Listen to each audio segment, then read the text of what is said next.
देवउठनी एकादशी है। संपूर्ण भारत की भूमि पर, संपूर्ण विश्व में आज भगवान कृष्ण, शालिग्राम जी भगवान और तुलसा मैया का मंगल विवाह हो रहा है।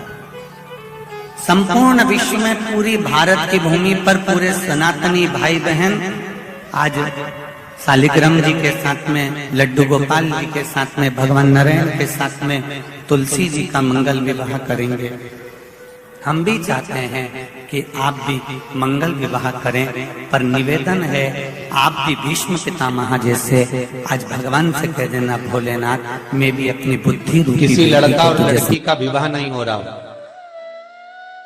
30 साल हो गए, 32 साल हो गए, 34 साल हो गए, लड़का लड़की का विवाह ही नहीं हो रहा। बहुत टेंशन है माता पिता। कोई मंगली है, कोई मांगलिक है, थोड़ा धीरे कम करो, प्लेन रखो। कोई मांगलिक है, कोई मंगल है, संबंध हो ही नहीं रहा। बहुत प्रयास कर रहे हैं, बहुत। 4 दिशा का स्मरण करिए, पूर्व पश्चिम उत्तर दक्षिण का। हथेली पर आटे का दीप लगाइए, घी भर लीजिए और 4 बत्ती उसमें अलग अलग रख लीजिए। थोड़ा सा पीला चावल हल्दी में कर उसमें डाल लीजिए। जो लड़का और लड़की का विवाह करना उसी के हाथ में देना है। और देव उठनी एकादशी के दिन, जिस दिन देवता उठेंगे, जिस जगह पर तुलसी शालिग्राम का आप पूजन करते हो, गन्ने के नीचे, ईख के नीचे तुलसी का क्यारा रखकर पूजन करते हो, वहां पर भगवान शिव और भगवान नारायण का नाम लेकर उस दिए को लगवा दीजिए और वहीं पर हल्दी का तिलक उस लड़का या लड़की का कर दीजिए और उसके हाथ में थोड़ी सी हल्दी लगा दीजिए। महाराज 2.5 महीने 3 महीने तो बहुत हो गए, उस बच्चा और बच्ची का विवाह पक्का हो जाए। श्री शिवाय नमस्तुभ्यं। कमाई अच्छी नहीं हो रही हो, पार नहीं चल रहा हो, तो निवेदन करूंगा, देव उठनी एकादशी के दिन, जो अभी आने वाली है कार्तिक के महीने में देव उठनी एकादशी, इस दिन एक सिक्का, जब रात्रि को आप तुलसी जी की पूजन करें, ठाकुर जी की पूजन करें, एक सिक्का उसको नीचे रखकर उसको भगवान को विराजमान कर तुलसी माता या शालिग्राम जी को विराजमान कर फिर पूजन करना। सुबह ब्रह्म मुहूर्त में 4 बजे जब आप देवता को उठाएं, वहां पर जब लीपन करें और उठाने जाएं, उस गन्ने की झोपड़ी के अंदर, तो वो सिक्के को अपने पल्लू में डालकर हल्दी की कटोरी में भरकर दुकान में, व्यापार में, व्यवसाय में रख दें। अगली एकादशी तक बताना जरूर कि कितना लाभ मिला। मान लो कोई व्यापार में अगर तकलीफ हो, कमाई अच्छी नहीं हो रही हो, व्यापार नहीं चल रहा हो, तो निवेदन करूंगा कि किसी के चक्कर में मत पड़ना, कहीं जाकर पूछना मत ही। केवल देव उठनी एकादशी के दिन, जो अभी आने वाली है कार्तिक के महीने में देव उठनी एकादशी, इस दिन एक सिक्का, जब रात्रि को आप तुलसी जी की पूजन करें, ठाकुर जी की पूजन करें, एक सिक्का उसको नीचे रखकर उसको भगवान को विराजमान कर तुलसी माता या शालिग्राम जी को विराजमान कर फिर पूजन करें। सुबह ब्रह्म मुहूर्त में 4 बजे जब आप देवता को उठाएं, वहां पर जब लीपन करें और उठाने जाएं, उस गन्ने की झोपड़ी के अंदर, तो वो सिक्के को अपने पल्लू में डालकर हल्दी की कटोरी में भरकर दुकान में, व्यापार में, व्यवसाय में रख दें।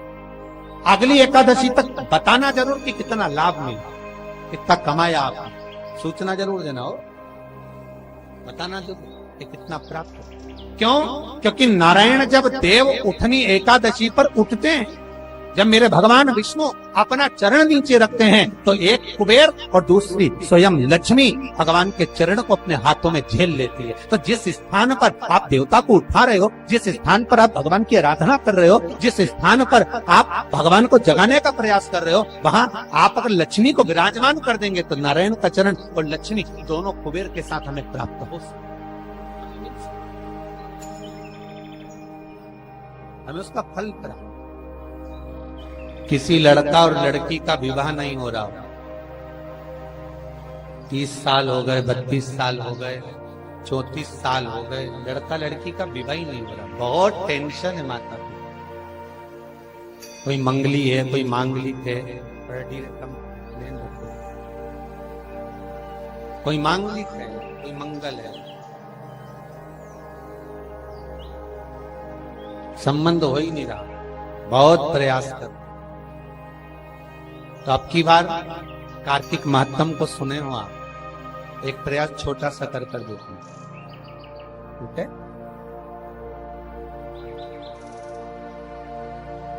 चार दिशा का स्मरण करिए, पूरब पश्चिम उत्तर दक्षिण।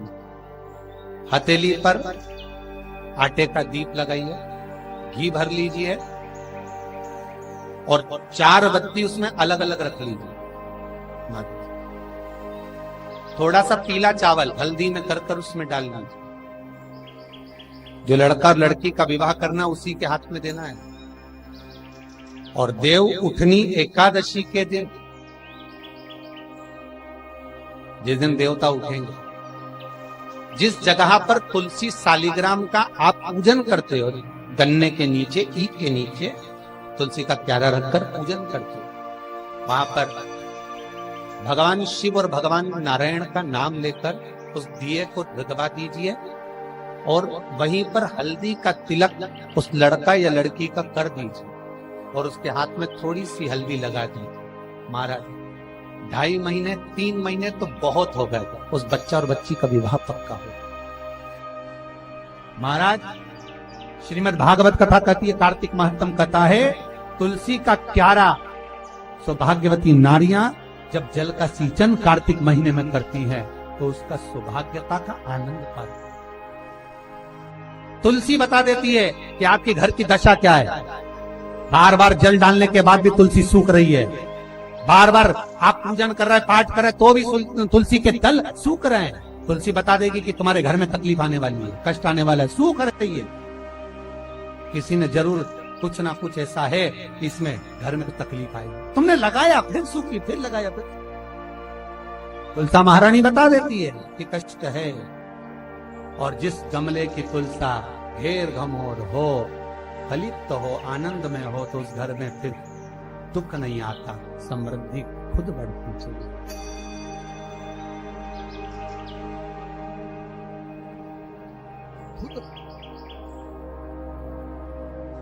कितना सुंदर व्याख्यान है महाराज स्कंद पुराण। कभी मौका मिले तो ज्यादा कहीं से ना लाओ तो गीता प्रेस गोरखपुर की पढ़ लेना, ठीक है? स्कंद पुराण में कार्तिक खंड को उतारना, और कार्तिक खंड को उठाकर पढ़ोगे तो उसमें यहां तक लिखा हुआ है कि मान लो अगर किसी नारी का बार बार अवर्षण हो रहा है, संतान तक नहीं हो रही है और बार बार बच्चा पूर्ण नहीं हो पाता, तो यही देव उठनी एकादशी के दिन, उसी जहां पर तुलसी और सालिग्राम जी का मंगल विवाह हुआ है, पूजन हुई है, देव उठे, और जब हम भगवान को देव उठाने के समय पर पूजन कर रहे हो तो वहीं का एक बेर, क्योंकि उस समय पर बेर आ जाता छोटा, वो पूजन में रखा था, वही बेर उस बहू की झोली में डालकर उसको वहीं पर बिठाकर खिला दीजिए महाराज। बच्चा कभी अधूरा पैदा नहीं होगा, पूर्ण बच्चा ही पूर्ण, अधूरा नहीं हो सकता, अपंग नहीं हो सकता, कम उम्र का पैदा नहीं हो सकता, पूर्ण उम्र लेकर ही पैदा। शिव पर चढ़ा हुआ बेर शिवरात्रि पर जो चढ़ता, राम जी ने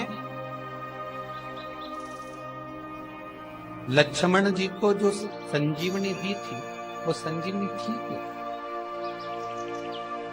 क्या? संजीवनी जब शबरी मिली, पैर चक्कर राम जी को देती है और राम जी ने एक बेर लक्ष्मण को दे दिया, लक्ष्मण को लगा बताओ ये भेलनी का जूता खाऊंगा, लक्ष्मण ने फेंक दिया।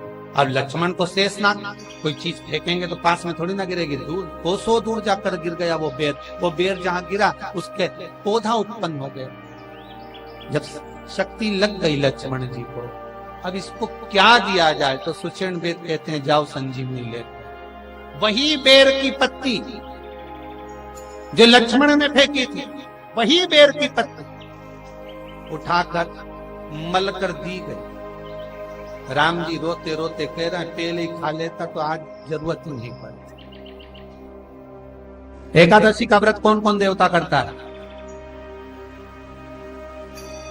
अग्नि पुराण, स्कंद पुराण स्पष्ट कहती है महाराज, भगवान विष्णु से लेकर लक्ष्मी जी ने नारायण से कहा, आज एकादशी है, आप व्रत करेंगे? भगवान विष्णु बोले, करने को तो कर लूं, मना नहीं, पर दिक्कत इतनी सी है, अगर मैंने एक दिन भी एक निवाला नहीं पाया तो संसार का ना जाने कितना जीव भूखा मर, कितना जीव।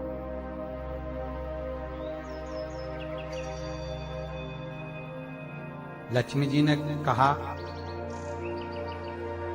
तो मैं व्रत करूं कि ना करूं? नारायण के शब्द सुनिएगा महाराज, स्कंद पुराण, विष्णु पुराण, अग्नि पुराण। नारायण कहते हैं, लक्ष्मी तू एकादशी का व्रत कर।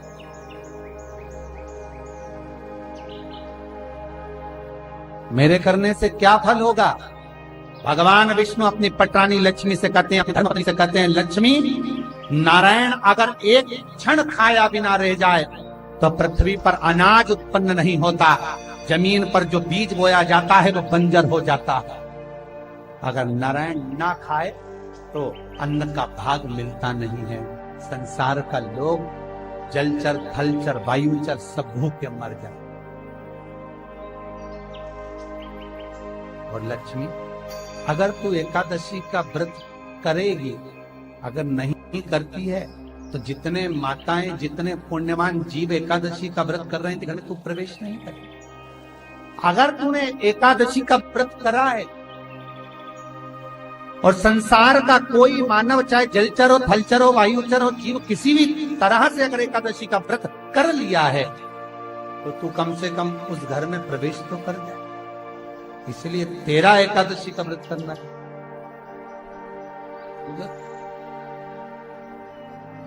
महाराज, श्रीमद् भागवत कथा कह रही है, भगवान कृष्ण का पावन चरित्र कर रही है।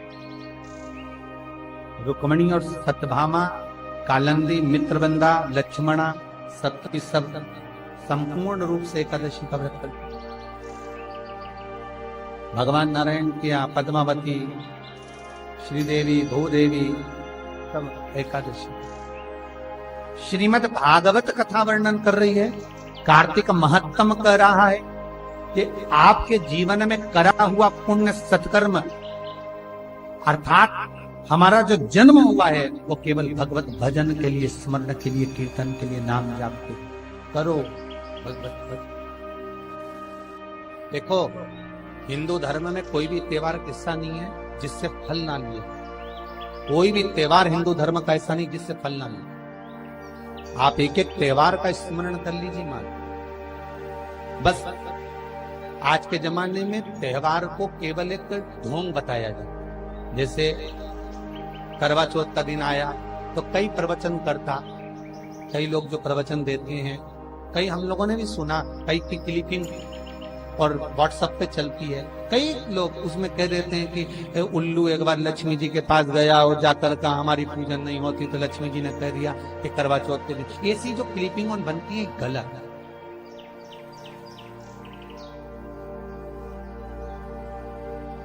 कई कथाकार कह देते हैं कि लक्ष्मी जी के पास में उल्लू गया और हमारी पूजन नहीं होती तो कह दिया करवा चौथ के दिन होगी। तो ये क्लिपिंग गलत है। ये इस तरह के जो मैसेज जगत में भेजे जाते हैं, व्हाट्सएप पर चलते हैं, इसका विरोध, ये गलत। हमारे हिंदू धर्म का एक एक त्योहार, हमारे हिंदू धर्म का एक एक रीत रिवाज, हमारे भारत की भूमि का एक एक त्योहार हमें सुख और समृद्धि देने वाला, कोई साधारण नहीं है। सुख समृद्धि ही देने, वैभव देने, एक एक त्योहार, चाहे वो दिसंबर के महीने में आ रही हो हनुमान अष्टमी क्यों ना, चाहे कार्तिक पूर्णिमा क्यों ना, एकादशी क्यों ना, द्वादशी क्यों ना। क्यों? हमारे पूर्वजों ने ये सारी तिथियों का निर्माण कर कर शंकर भगवान के श्री विग्रह के सामने ये वारों का निर्माण हुआ था। रविवार, सोमवार, मंगल, बुध, गुरु, शुक्र, शनि, ये शंकर ने बना। तिथि शंकर ने बनाई, वार शंकर ने बनाए। एक एक जो फल है, घड़ी है, उसका जो निर्माण जो किया है वो शिव ही करे। तो कोई साधारण नहीं, वो कोई सहज नहीं हो सकता। एकादशी कौन है, कहां से प्रगटी है? माया नहीं, एकादशी है कौन? क्यों इसकी इतनी प्रधानता है? क्यों इसकी पुण्यता है? एकांत में रखा हुआ शिवलिंग, एकांत में रखे हुए शिव जी की पूजन 3 चीजें देती है। पहला, हमारी उम्र बढ़ाती है। दूसरा, बड़ी बीमारी शरीर में एकांत का शिवलिंग कभी नहीं आने देता। और तीसरा, हमारे जीवन में कभी वैभव की, सत्ता की और लक्ष्मी की कमी नहीं आने देता। ये एकांतेश्वर। ऐसा क्या है एकादशी में जो उसकी पुण्यता मानी जाए? कौन है ये? जो भगवान नारायण तक एकादशी का व्रत करते हैं। सुभद्रा जी को भगवान जगन्नाथ ने, जगदीश ने एकादशी का व्रत कराया था। बद्रीनारायण भगवान को माता लक्ष्मी ने एकादशी का व्रत कराया था। क्यों? चंद्रायण एकादशी व्रत की माता। एकादशी है कौन? तो कहा जिसको व्रत करने पर भगवान नारायण भी जिसका व्रत करते हो, भगवान माता लक्ष्मी जिसका व्रत करती हो, वो एकादशी है कौन? तो शास्त्र वर्णन करता है महाराज। स्कंद पुराण का सुंदर चातुर्मास खंड के अंतर्गत वर्णन आया है महाराज। एक बार भगवान विष्णु आनंद में विराजमान थे। पद्मावती और माता लक्ष्मी दोनों उनके पास में विराजी हुई थी। दोनों बैठी। भगवान लक्ष्मी और पद्मावती दोनों बैठी, एक सिर के पास, एक चरण के पास। कुछ समय बाद वहीं पर ब्रह्मदेव का आगमन हुआ और ब्रह्मा जी आगमन पाकर भगवान नारायण पद्मावती से लगकर उठे और उठकर लक्ष्मी की ओर झुके। झुकने पर इन तीनों के समागम से भगवान नारायण के हृदय चित्त से एक कन्या प्रकट हो गई। उस कन्या का नाम एका था। क्या नाम था? एका। अब 10 उसके गुण इतने प्रबल थे, वो 10 गुण उसके बड़े प्रबल थे कि वो एका जिसको निहारती थी उसको संपदावान बना देती थी। जिसको देख लेती थी उसके जीवन में वो आनंद की अनुभूतियां करा देती थी। एका जिस मार्ग से जाती थी उस मार्ग के द्वार खोल देती थी। एका का पुण्य इतना पुण्य। पद्मावती और लक्ष्मी ने कहा महाराज ये बेटी आपके द्वारा निर्मित हुई है, इसका कन्यादान करना चाहिए। हमारे यहाँ हिंदू धर्म में रीति है जिस दिन कन्यादान करा जाता है उस दिन व्रत रखा जाता है। अब आजकल रखते कि नहीं रखते हो मालूम नहीं, और कन्यादान करते समय व्रत रखा जाता है। व्रत रखना, एका का कन्यादान करना है। भगवान बोले कन्यादान करें, किसको दें? एका किसको दी जाए? एका प्रदान किसको करी जाए? पुण्यता किसको दी जाए? भगवान नारायण ने उसी समय लक्ष्मी और पद्मा से पूछा, तुम बताओ। पद्मा लक्ष्मी दोनों एका से पूछी, एका बताओ इसका पुण्य हम आपका हस्त कमल आपको प्रदान किसको करें, हम किसको दें? एका कहती है पिताजी। भगवान से कहती है नाथ कृपा करिएगा, मेरे को अगर प्रदान करना चाहती हो, अगर मुझे देना चाहते हो तो एक काम करो। यदि आप देना चाहते हो तो भगवान एक काम, माता ने कहा कि पिताजी अगर कुछ देना चाहते हो तो ऐसी कृपा करो, संसार के मनुष्य अगर मृत्यु लोक में आकर के अंदर 2 एकादशी का भी पुण्य भाग अगर ग्रहण करते हैं तो ये एका उनकी होती है और वैकुंठ का राह खोल देती है। इनके जाने से पहले अगर मैं प्रवेश करती हुई जाऊंगी और इनके मार्ग को सुलभ बनाती हुई जाऊंगी। वो एका 10 गुण के कारण एकादशी। व्रत का सबसे पहला नियम, एकादशी व्रत का सबसे पहला नियम है कि आप जिस दिन व्रत करो उसके एक दिन पहले भक्ति का संचार इस हृदय में कर लो। भक्ति का संचार इस हृदय में कर लीजिए। जिस दिन आप व्रत करो, जैसे एकादशी का व्रत कर रहे हो तो दशमी के दिन शाम का समय जब आवे, रात्रि जब होने लगे, शाम का समय आवे और रात्रि का आप जब भोजन ग्रहण करो तो उस भोजन में कोई ऐसा पदार्थ ग्रहण मत करिए जिस पदार्थ के कारण आपकी एकादशी बिगड़ जाए। एकादशी का दूसरा नियम बहुत ध्यान से सुनिएगा। जिस दिन आपकी एकादशी का व्रत हो उस दिन प्रयास करिएगा कि अपने हाथ से किसी भी वृक्ष की कोई पत्ती अपने हाथ से किसी भी वृक्ष की, पौधे की, किसी भी वृक्ष की पत्ती अपने हाथ से ना टूटे। बहुत ध्यान दीजिएगा महाराज। एकादशी का ये दूसरा नियम है कि अपने हाथ से किसी पौधे की, किसी वृक्ष की, किसी डाली की कोई पत्ती ना टूटे, इसका प्रयास करिए। यहां पर तीसरे नंबर का जो, चौथे नंबर का जो उपाय बताया है, उपवास करने का जो नियम बताया, उसमें वर्णन किया एकादशी के दिन अगर आपका व्रत है तो आप भूलवश भी डब्बे में रखी हुई रोटी गाय को ना देते हुए कुछ थोड़ा सा फलहार, कोई केला, कोई सेब, जो आप खाते हो, अंगूर, पपीता, जो आप ग्रहण कर रहे हो, उसका थोड़ा सा भाग आप गाय को प्रदान करो। आप गाय को दीजिए।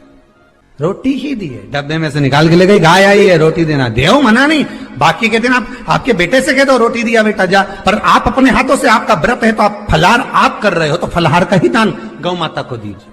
पांचवा वर्णन किया चतुर्थ भावों में, बन सके जितना एकादशी के दिन भगवान का ओम नमो भगवते वासुदेवाय का जाप करें, या अपने गुरु मंत्र का स्मरण करें, या जो मंत्र आपके हृदय में समाहित हो, श्री शिवाय नमस्तुभ्यम, ओम नमः शिवाय, राम कृष्ण शिव, जो मन पड़े उसका भजन करें, पर दिल से करें। जितनी देर करते बने उतना देर करें।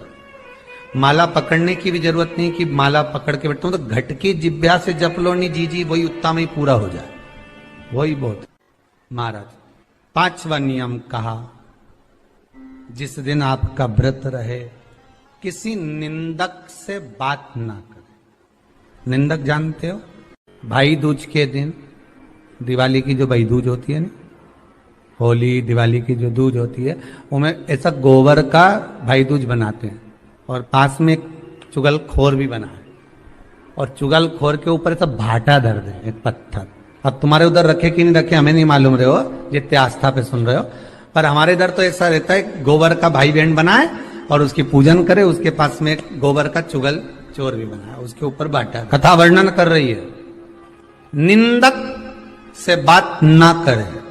मान लो किसी ने आकर आपको निंदा कर भी दी तो तुरंत सूर्य नारायण भगवान का दर्शन करें और 3 बार उनका दर्शन कर कर नेत्र बंद करें, तब जाकर वो निंदा जो अंदर गई है, अंदर पवित्रता प्रदान करेगी, तब जाकर एकादशी का व्रत लगेगा।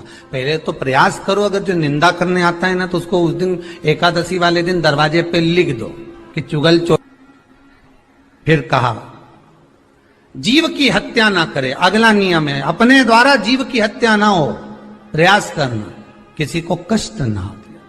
18 नियम में से एक नियम और, प्रयास करिएगा एकादशी जब भी करें तो द्वादशी से जुड़ी हुई करें, दशमी से जुड़ी हुई एकादशी कम करें। जो वैष्णवों की एकादशी कौन सी होती है? जो एकादशी द्वादशी से जुड़ी हो, दशमी से नहीं। दशमी से जुड़ी हुई एकादशी व्रत कहलाती है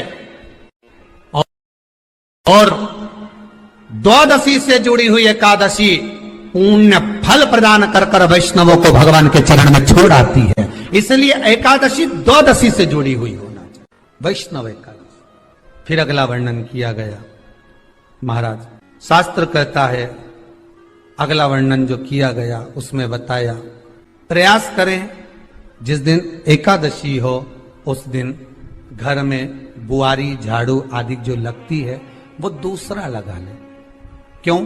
उसका वर्णन है, अगर आप बुआरी लगाएंगे, झाड़ू लगाएंगे, पोछा लगाएंगे तो हो सकता है कोई जीव आपके हाथ के द्वारा मर जाए। अब एक बार ये कथा हमने काशी में कह दी थी, क्या करोगे? सारे व्रतों में केवल एक व्रत ऐसा होता है एकादशी का जिसका उद्यापन पहली एकादशी पर भी कर सकते। सारे उद्यापन में केवल एक उद्यापन ऐसा होता है, सारे व्रतों में एक व्रत का उद्यापन ऐसा होता है, वो है एकादशी का।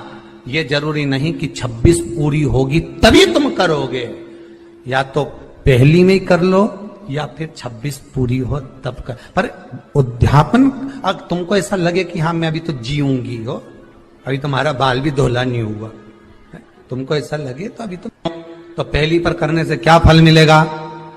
तो एकादशी की नियमावली कहती है, अगर मान लो आपने पहली एकादशी पर भी उद्यापन कर लिया, इसके बाद में जितनी एकादशी करोगे वो सारी तुम्हारे खाते में जुड़ती जाएगी। मतलब बैंक में खाता खोल लो, ठीक है, खाता खोल लिया, अब जितना कमाता जाओगा उसमें डालते जाओ, जितनी कमाई करके लाओगे उसमें जमा करते जाओ। एकादशी एक बार उद्यापन पहले में भी हो गया तो बाकी का पुण्य तुम्हारे खाते में, उसका पुण्य। एकादशी का उद्यापन बड़े महीने में माघ शुक्ल एकादशी के दिन, माघ का महीना हो, शुक्ल पक्ष की, जम के बोलिए, एकादशी हो, प्रयास करना कि आप उद्यापन करें, भले 5, 10, 11, 12 जितनी एकादशी हो जाए, 26 हो जाए तो ज्यादा अच्छी है, नहीं तो आप करें तो माघ महीने की शुक्ल पक्ष की एकादशी के दिन आप उद्यापन करें। प्रयास करें बड़े महीने के अंतर्गत जो उद्यापन, हाँ चतुर्मास के अंतर्गत उद्यापन नहीं होता एकादशी का, बहुत ध्यान दीजिएगा। ये जो सावन भादो कुंवर कार्तिक जो 4 महीना होते हैं भगवान के शयन करने के, इसके अंतर्गत एकादशी का उद्यापन नहीं होता और इसके अंतर्गत उद्यापन करना भी नहीं चाहिए। एकादशी का उद्यापन माघ महीने की शुक्ल पक्ष की एकादशी के दिन आप बहुत प्रेम से आनंद के साथ करिए महाराज। परंतु एकादशी के उद्यापन में सबसे ज्यादा अगर कुछ जरूरी होता है तो 24 तरह का नैवेद्य जरूरी होता है। कितने तरह का? 24 तरह का नैवेद्य। अब आप कहोगे गुरुजी उद्यापन हम कर रहे हैं एकादशी का, तो उसमें तो फलहार का हमें नैवेद्य बनाना चाहिए। तो फिर ये पुराण के अंतर्गत स्कंद पुराण में ये चीज लिखी है कि एकादशी का जब उद्यापन करते हैं तो 24 तरह का नैवेद्य बनाकर सिद्ध करते हैं। 24 तरह का नैवेद्य जान रख लेना, का हलवा बना लो, खीर बना लो, पूड़ी बना लो, सब्जी बना लो, पकोड़ा बना लो, भजिया बना लो, ऐसे 24 तरह का नैवेद्य अलग अलग चाहिए। पर लोग क्या करते हैं, खोपरा पाक बनवा लेते हैं 1-2 किलो और 24 जगह रख देते हैं। 24 तरह का नैवेद्य रखा जाता है। एकादशी के दिन भगवान का पूजन का पूरी तैयारी कर कर, मंडल आदि बनवाकर, विद्वान ब्राह्मण को बुलाकर, कर्मकांडी ब्राह्मण को बुलाकर जो भगवत सेवा में एकादशी का उद्यापन कराए, उन ब्राह्मण के चरणों को नमन कर कर, प्रणाम कर कर एकादशी का पूजन करवाइए और उस मंडल की पूजन कराकर हवन द्वादशी को कराइए। एकादशी को हवन नहीं, एकादशी के उद्यापन का जो हवन होता है वो द्वादशी को। सब बोलिए एक बार जमकर, श्री शिवाय नमस्तुभ्यम। प्रैक्टिकल जरूर करना, कहीं सियोर वाला महाराज झूठ तो नहीं बोल रहा। शास्त्रों की बातें हमारे जीवन में हमें सुख प्रदान करे, इसलिए इस भाव का आनंद करते हुए आज की कथा को विराम देते हैं। वीडियो पसंद आई हो तो शेयर करें।